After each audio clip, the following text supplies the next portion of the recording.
Un gusto saludar a todos mis amigos, hermanos que nos escuchan a través de Esperanza Radio y también que nos ven a través de YouTube, de la Asociación del Alto Magdalena.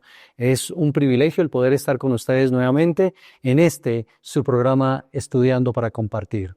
Llegamos, mis amigos, a la lección número 5, Las Naciones, segunda parte.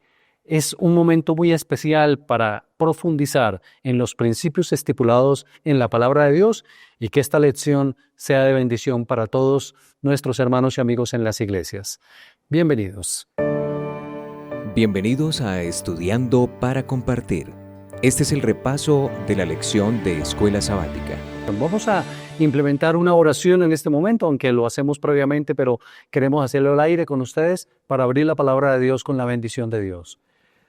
Eterno Padre, permite que al estudiar tu palabra, tus principios sean claramente identificados y que tu Santo Espíritu nos ilumine a través de este estudio. Guíanos, Señor, y bendice a todos nuestros amigos y hermanos que nos escuchan en este momento. En Cristo Jesús. Amén, Señor. Amén. Compañeros, vamos a entrar en el tema de la escuela sabática y no quisiera que nos cansáramos de dar un buen consejo para hacer más atractiva la escuela sabática en general. Es decir, que sea tan atrayente que, digamos, la gente diga, me levanto temprano y voy a la iglesia. Pastor Nicolás, ¿qué podríamos nosotros aconsejar? Bueno, quiero aconsejar a nuestros maestros de escuela sabática que algo muy importante es poder nosotros consolidar un listado de las personas que están asistiendo. Okay. Es importante mantener una comunicación constante con las personas que asisten a tu escuela sabática. Cuando alguien falta, inmediatamente se hace una llamada para que ellos sientan que están en una clase especial y que no únicamente van el sábado a algún lugar, escuchan y se van. Que se sientan parte de una familia. Eso es importante, parte de una familia. Somos una familia y el maestro o director de la clase es como el pastor de esa clase. Qué bueno tener ese listado y que ninguno se nos pierda por allí. Pastor Oscar, ¿qué otro consejo? Bueno, pastor y hermanos, maestros de escuela sabática, pienso que en la medida que el programa esté fuertemente avivado espiritualmente, va a ser atractivo. Si nosotros nos enfocamos en fortalecer la parte espiritual del programa, hacerlo dinámico, hacerlo interactivo y tener en cuenta lo que dice el pastor y los consejos que hemos mencionado en otras oportunidades, pues la gente no va a querer irse. Yo creo que lo van a desear estar en la escuela sabática si ven que hay fortalecimiento de tipo espiritual. Muy bien, crecimiento espiritual, oración, estudio de la palabra, comunión con Dios, eso atrae a todos nuestros amigos y eso va a ser muy, muy especial a las clases de escuela sabática. Muy bien, compañero, vamos a entrar en materia con las naciones segunda parte y hablemos entonces acerca de Adán y Eva. Adán y Eva, ellos como que muy curiosos, Pastor Oscar, porque querían conocer de pronto más allá de lo que el Señor les había permitido. ¿Hay algo malo en querer conocer las cosas, Pastor Oscar? Pues pastor, mire, no hay nada de malo en querer conocer. El Señor nos hizo con esa capacidad, el deseo de aprender más, de saber. Aquí el problema de Adán y Eva fue querer conocer a su manera y de manera independiente de Dios. De hecho, en la lección nos damos cuenta y en la palabra nos damos cuenta que el Señor restringió un conocimiento, el árbol de la ciencia o el conocimiento del bien y del mal, porque quería evitarle al ser humano el dolor. Allá voy, precisamente. Pastor Nicolás, ¿es necesario probar lo malo para saber qué es malo? No.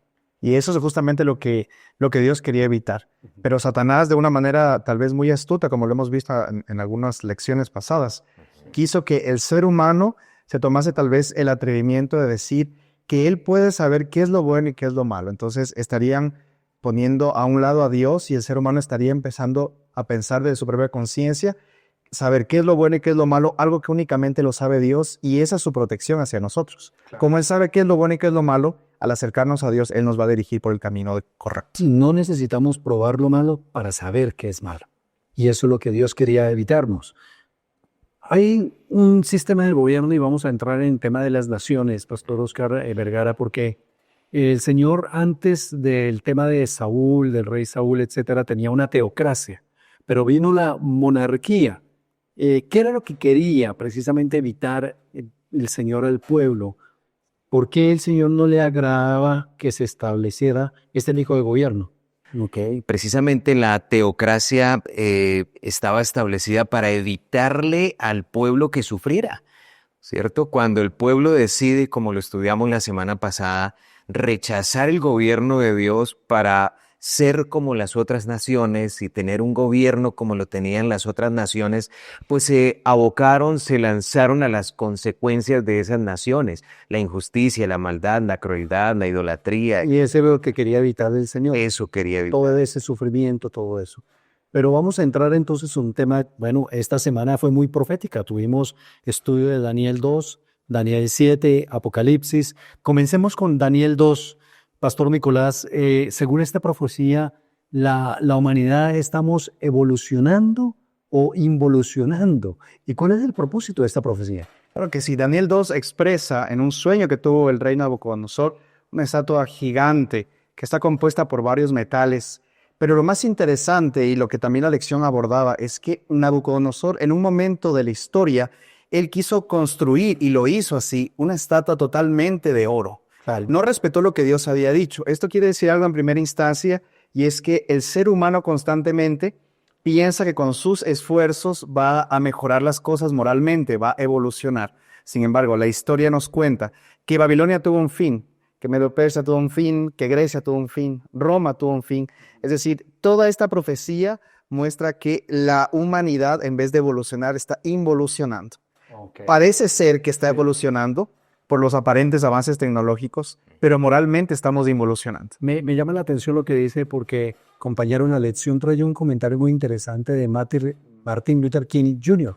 Él dijo lo siguiente, y lo traigo aquí textualmente en mi bosquejo.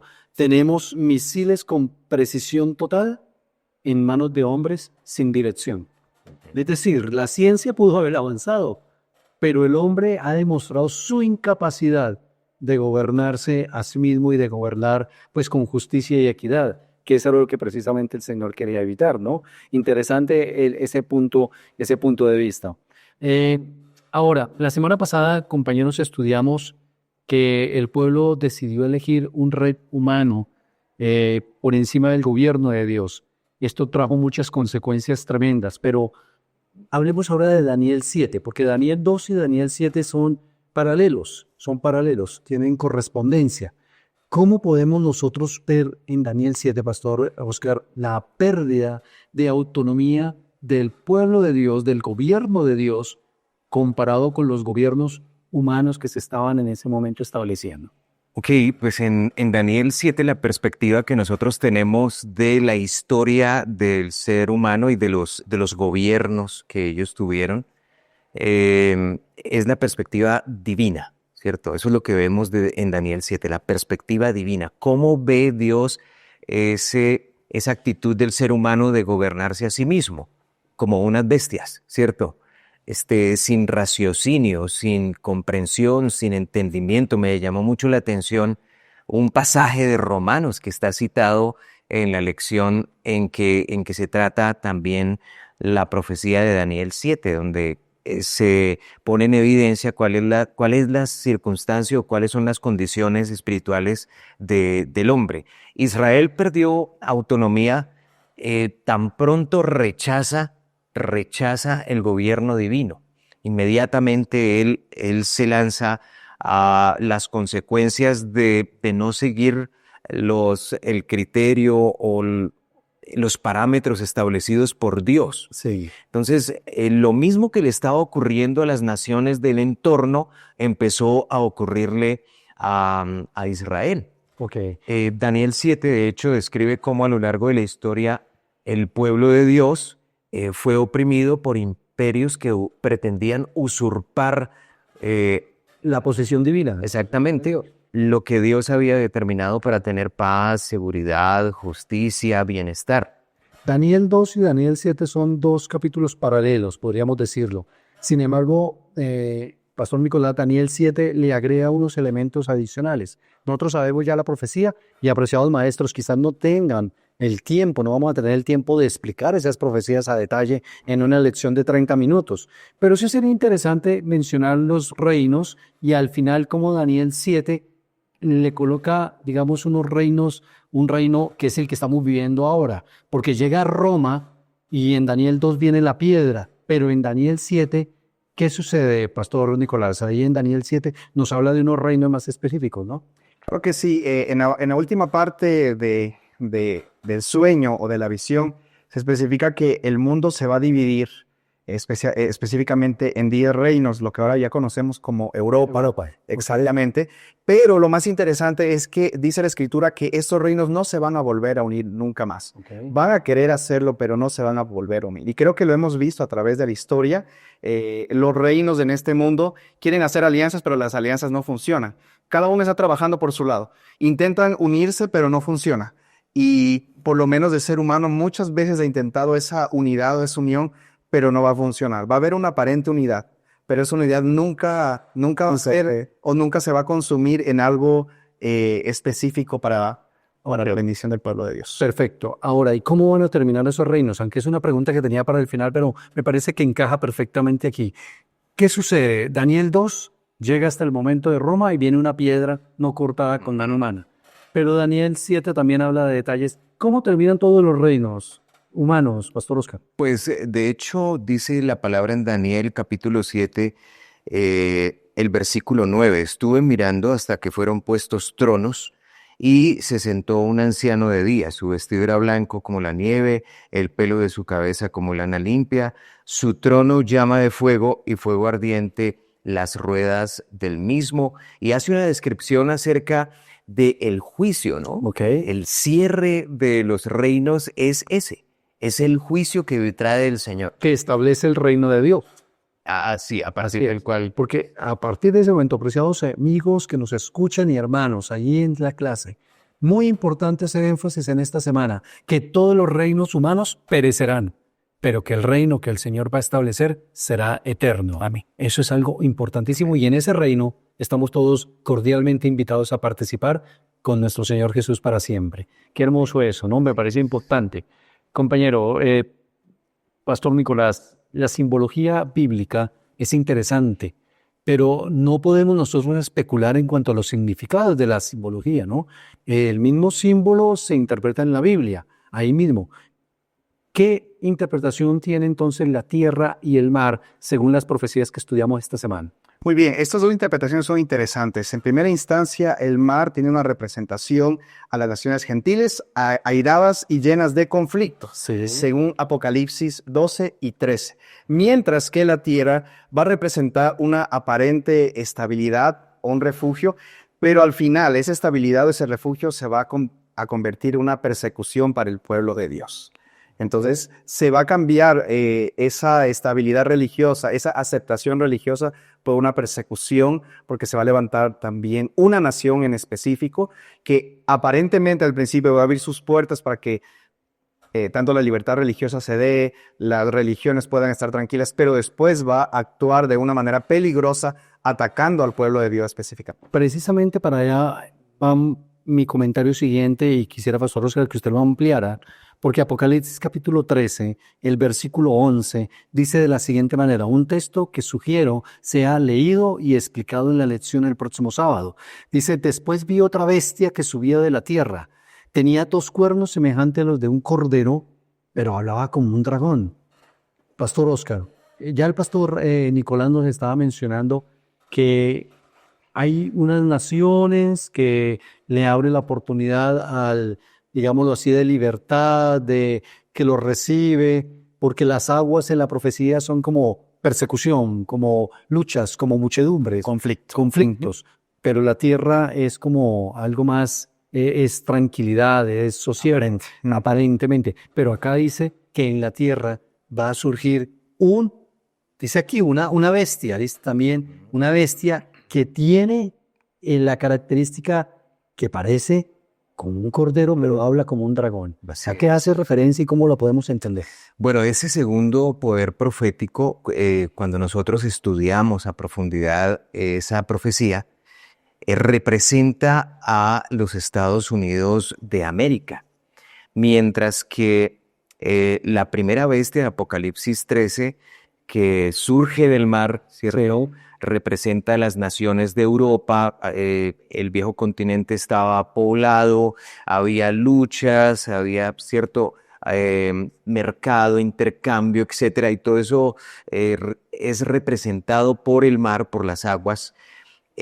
La tierra seca representa a ese lugar a donde huyeron los que eran perseguidos por el papado.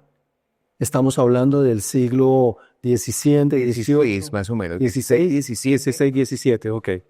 o 17, 17, cuando se dio el escape de los que eran perseguidos por causa del testimonio del Señor hacia el nuevo mundo, una tierra nueva, ¿cierto? A eso se refiere esa tierra, ese versículo de Apocalipsis 13:11, ¿no?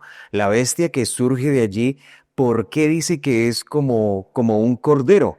Pues porque ellos, los fundadores de los Estados Unidos de Norteamérica, Era peregrino. ellos eran peregrinos, estaban huyendo por el testimonio de Jesús. Y los Estados Unidos tuvieron como base precisamente la palabra de Dios, el conocimiento de las Escrituras. Ellos buscaban una nueva tierra. De hecho, los Estados Unidos, al menos los fundadores, pensaban que ellos eran el Israel moderno. Correcto. ¿Por qué? Porque habían huido de la persecución, ¿cierto?, de los paganos para establecer una nación nueva, en una tierra nueva. Apocalipsis 13:11 se refiere precisamente a esa tierra escasamente poblada que ofrecía una nueva oportunidad para establecer una nación sobre la base del conocimiento bíblico. Qué bueno, qué bueno. Precisamente recuerdo en este momento que la historia nos dice que cuando surgieron allí querían un gobierno sin rey y sin papa. Es decir, sin persecución religiosa, pero tampoco sin ese tipo de monarquías que existían en la Europa. Ahora, o que existen todavía. El punto es que abrieron la oportunidad de la libertad total. Ahí es como un cordero. Pero ¿por qué habla como un dragón, Pastor Nicolás? ¿Qué pasó con ese cordero? Bueno, esa libertad aparente, entonces, tanto en el pasado, y creo que ahora lo estamos viendo con mucha más claridad, Estados Unidos está empezando a abrir una puerta, y es la puerta a la entrada del papado y algunos poderes políticos, de manera que, según la profecía más adelante, Estados Unidos, esa aparente libertad la va a restringir con persecución y con una mentalidad únicamente hacia una sola adoración. Parece imposible ahorita porque Estados Unidos es uno de los países donde más libertad religiosa existe hasta el momento. Pero podemos empezar a ver pequeños rasgos de cómo esa libertad religiosa se va a ver envuelta en una serie de poder político con algunas cosas religiosas y van como a encapsular el pensamiento libre religioso y en ese momento entonces va a empezar una persecución hacia el pueblo de Dios. Cuando esas cosas comiencen a suceder, hermanos, como dice la Escritura, erguíos, levantad vuestra cabeza, porque vuestra redención está cerca.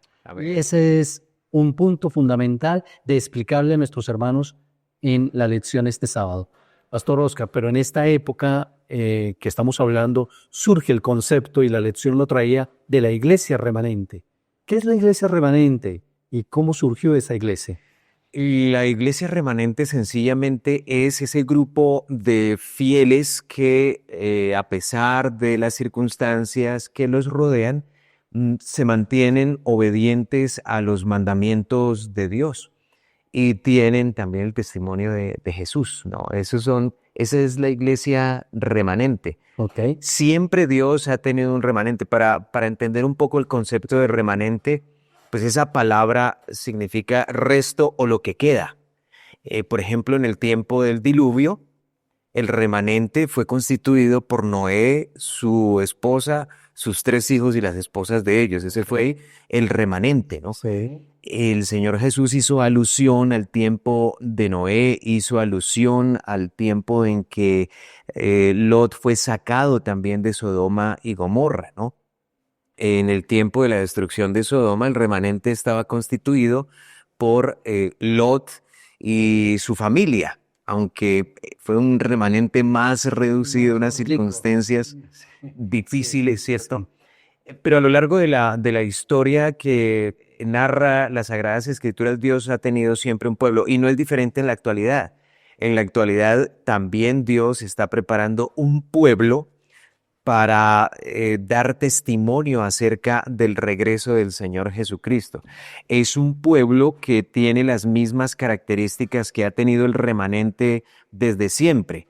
Son fieles a la voluntad de Dios, guardan la palabra de Dios, se sostienen en los parámetros establecidos por el Señor para dar testimonio de ellos. Muy bien, muy bien. Yo creo que está claramente estipulado el remanente y hoy en día también el Señor tiene un remanente. Y aquí la Iglesia Adventista del Séptimo Día se constituye como la portaestandarte de la verdad. Y nosotros debemos pertenecer a ese remanente, un pueblo militante que será el pueblo triunfante cuando venga el Señor. Si vivimos el Evangelio que conocemos y que el Señor nos ha dado, ¿va? Ahora, pero hablemos del tema de Apocalipsis 10. Estamos tocando, si ustedes notan, y queremos invitarles a que ustedes lo hagan de esa manera. No podemos profundizar en un solo capítulo, en un solo tema, apreciados maestros, pero sí la gente tiene que quedar clara con los conceptos fundamentales de cada uno de las profecías establecidas y mostradas en la lección de esta semana. Entramos al capítulo número 10. El capítulo número 10 de Apocalipsis, Pastor Nicolás, tiene un objetivo muy especial. ¿Cuál sería? Hay algo interesante. Este capítulo toca en un contexto del movimiento adventista, específicamente en el siglo XIX. Okay. Cuando la profecía fue redescubierta nuevamente. Quiero solo hacer alusión que hubo un tiempo en que no es que la profecía estuvo oculta, pero hubieron algunas cosas y entonces la profecía quedó por el momento allí sin la comprensión total a la cual era destinada. Posteriormente, como lo conocemos, Guillermo Miller, una persona humilde, sencilla, que fue dirigido por Dios, entonces empezó con un proceso de redescubrir lo que ya estaba escrito y ahora darle un trasfondo hacia el futuro. Daniel hizo una parte, los profetas, y Dios también utilizó a algunas personas en ese siglo XIX, incluyendo a Ellen White, sí, que ella también proyectó a ese futuro. Y de esa manera, entonces, el movimiento, la iglesia remanente volvió a resurgir con ese redescubrimiento de la profecía. Es decir, Apocalipsis 10 habla de que vino un librito abierto, ¿no? En Daniel dice que estaba cerrado, pero en Apocalipsis está abierto. La interpretación que nosotros hemos entendido como adventistas es que el libro de Daniel 10 que está abierto es el libro de Daniel. Perdón, de Apocalipsis 10 es el libro de Daniel. Y que al tomarlo, al comerlo, pues fue al comienzo como dulce, y después amargo y después amarse. El objetivo fundamental de este capítulo de Apocalipsis, capítulo 10, como lo mencionaba el pastor Nicolás, pero yo quiero hacer énfasis, es en el versículo 11, porque le dice, es necesario que profetices otra vez sobre muchos pueblos, naciones, lenguas y reyes. Es decir, como quien dice, este no es el momento del fin, simplemente es necesario que vuelva otra vez a abrirse la predicación del Evangelio y sobre todo las profecías que en algún momento no se entendían.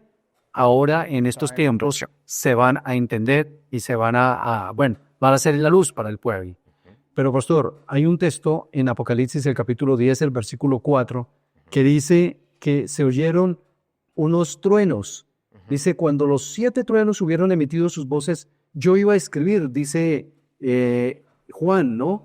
Pero oí una voz del cielo que me decía, sella las cosas que los 7 truenos han dicho y no las escribas.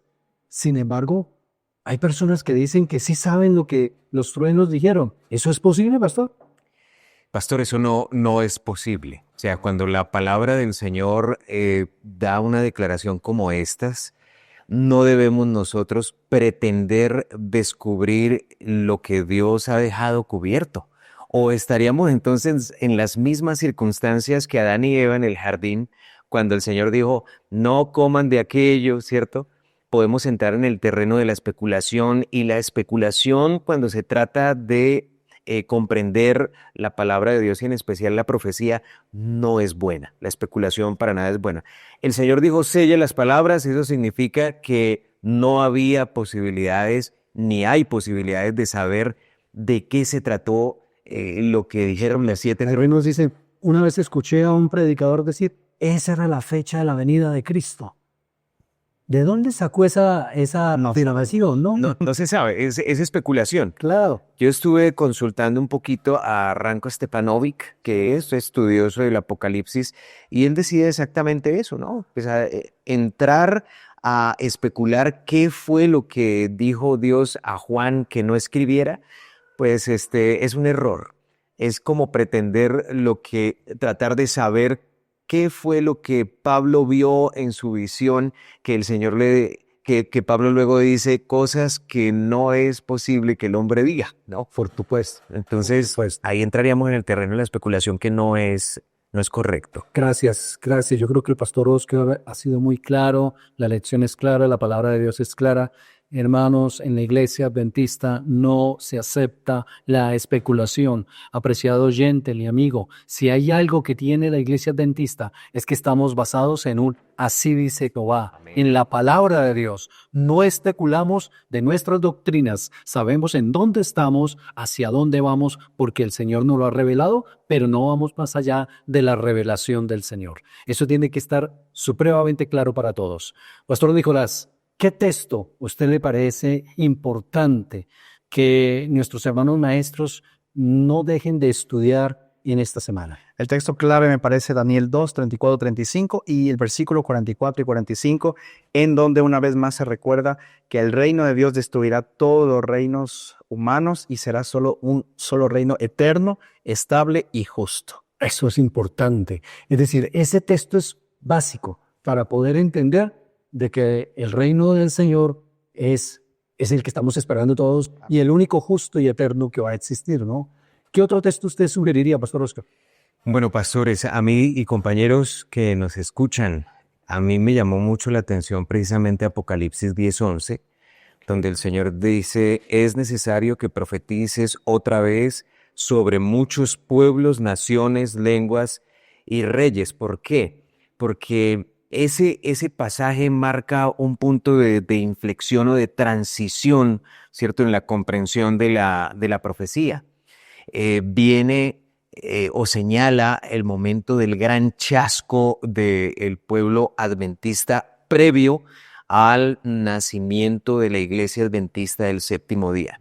Marca también el compromiso que nosotros como pueblo de Dios, como pueblo remanente, iglesia remanente, tenemos delante del Señor es volver a predicar, ¿cierto?, el mensaje de salvación, la verdad presente, recordar el mensaje de Apocalipsis 14, del 6 al 12, esa es nuestra misión, comprender eso y predicarlo. Obviamente hay que contextualizar ese pasaje, ¿no?, revisando todo el capítulo 10 y lo que mencionábamos hace un momento. Qué bueno, importantísimo, fundamental. Ahí está, miren, de una manera puntual, la esencia de lo que nosotros debemos este sábado en nuestros repasos de lección enfatizar, apreciados hermanos. Muy bien, Pastor Nicolás, una frase o de pronto un párrafo, ¿cómo usted resumiría de una manera muy puntual la lección de esta semana? ¿Cuál es el punto central? Bueno, me gustaría leer la siguiente frase importante. La historia humana muestra la decadencia del poder humano, pero Dios promete establecer su reino eterno para su pueblo fiel. Muy bien. Entonces ese sería el resumen que tiene la lección de esta semana. Pastor Oscar, ¿usted cómo lo mencionaría? Bueno, yo considero que Dios ha guiado a su pueblo a través de la historia en medio del mar de circunstancias que han tratado de anegar el pueblo de Dios. Me parece que es fundamental que entendamos que a pesar de los embates del enemigo, Dios sigue acompañando a su pueblo y guiándolo. Su deseo es salvarlo. Qué bueno, qué bueno. Gracias, pastor. Gracias, compañeros. De verdad que ha sido una lección, pero supremamente enriquecedora, muy oportuna, muy bendecida. Las naciones, segunda parte de la lección número 5. Yo quisiera invitar a todos mis amigos, mis hermanos que escuchan también a que cumplamos el propósito de este estudio de la profecía, y es que profeticemos, que prediquemos, que enseñemos nuevamente. Y quisiera decirles que debemos de enfocarnos en predicar de muchas maneras. Hay muchas formas de hacerlo, hay muchos materiales y quizás uno último que nosotros hemos repartido aquí en la Asociación del Alto Magdalena es el pasaporte misionero. Importantísimo que ustedes, mis apreciados amigos y hermanos, tomen esta herramienta, la puedan compartir con nuestros amigos y hermanos, porque aquí están los diferentes estudios importantes, básicos, que nos muestran, bueno, las lecciones fundamentales de la palabra de Dios, cómo las debemos de enseñar a otras personas. Así que utilícelo. Si no tiene el pasaporte misionero, pregúntele a su pastor cómo lo puede adquirir. Gracias, mis amigos y hermanos. Este ha sido de verdad un repaso muy especial. Gracias, compañeros. Dios les bendiga. Sí, pastor. Nos veremos la próxima semana en su programa Estudiando para Compartir. Tengan ustedes un abrazo bendecido de parte de nuestro Dios. Muchas gracias por su compañía. Dios les guarde.